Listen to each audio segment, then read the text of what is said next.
I thought I was going to die when I put my hand to my head and saw the blood. I thought, oh shit, I need help now.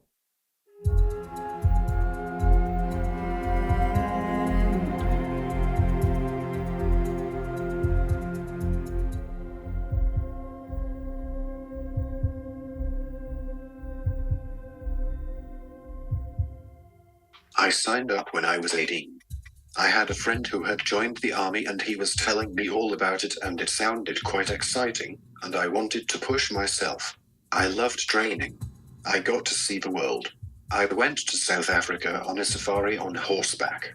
I also went to Canada.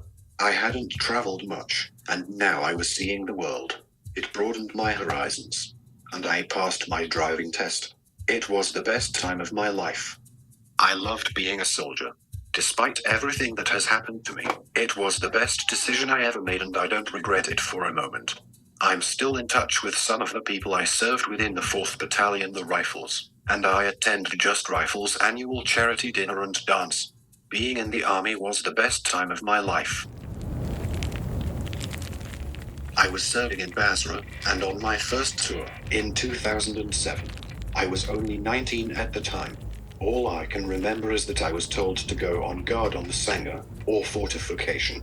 I saw 2 men and I radioed back to camp and said indirect fire was coming. I don't remember what happened next, but my life was saved by RAF helicopter pilot Michelle Goodman and her crew, which included medic Michael Day. They risked their lives and rescued me despite coming under heavy enemy fire. I thought I was going to die when I put my hand to my head and saw the blood. I thought, oh shit, I need help now. And then the helicopter came and saved me. In 2021, we interviewed Michelle Goodman and some of her crew for our other podcast, Tier Medals. That was when we first heard about Stephen.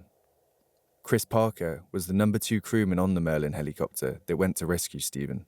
His entire chest was risen as he was fitting, so he was having a huge convulsion, almost arching his entire back.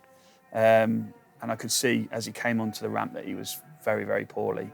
The doctors got straight to work with him, the doctor and the nurse. At that point, the troop commander on the ground with me had a bit of confusion because he was trying to take the force protection lads off me.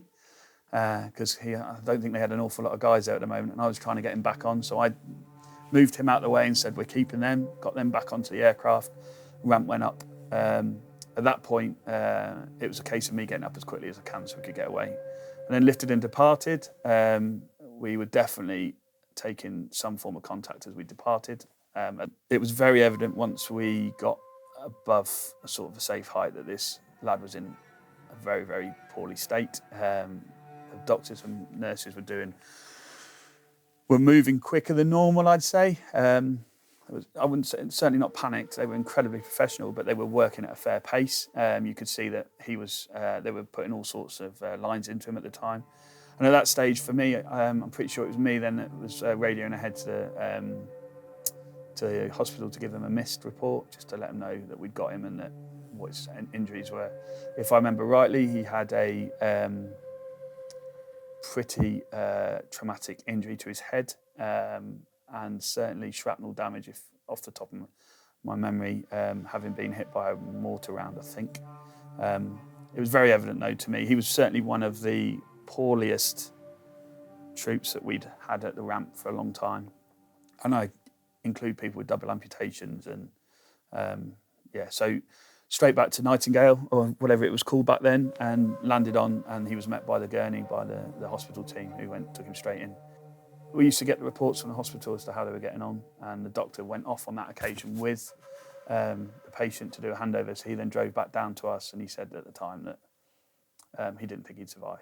We found out the next day that he hadn't died, which was clearly positive, but that he had pretty life-changing injuries. The guy coming up the back of the ramp, 100%, that's seeing his body convulsing that was the most vivid part for me out of all of it. Ironically, not the car bomb or getting back or anything like that. I just remember, I can still remember that now, and I don't know why in particular, because trauma was something we were involved with certainly in 2007 fairly regularly, but it was just the first time I'd ever seen almost a human body fighting to survive, as opposed to you see a lot of incidences with as I say, with amputations and things that are the kind of stuff you see on TV. But that one particular, he was, because I think he was only young as well, probably about 19, something like that, and you could see that he was just trying to stay alive. That's how it came across to me. I live at Royal Star and Garter. I first started coming here in 2015 and have been a resident since 2017. The home cares for veterans living with disabilities or dementia, and I receive amazing 24-hour specialist care. With the help and support of staff, I've been able to relearn the basic things that I used to take for granted, like eating and shaving. Thanks to staff, my speech is improving too, and I have this tablet to help me communicate. I work hard every single day. Since Basra, I have had to learn to completely adapt my life. I coped with the changes by never giving up with my rehabilitation. I use physio equipment which helps me stay strong mentally and physically. When someone tells me I can't do something, I'm determined to prove them wrong. I work twice as hard. I introduced the sport of boccia to the home, and I often play with other residents. In 2021, I won the Soldiering On Awards Inspiration category, after taking part in a 60-mile London to Brighton virtual cycling fundraiser from my room. I did it during one of the COVID lockdowns, and with the help and support of staff, I raised £5,000 for Help for Heroes.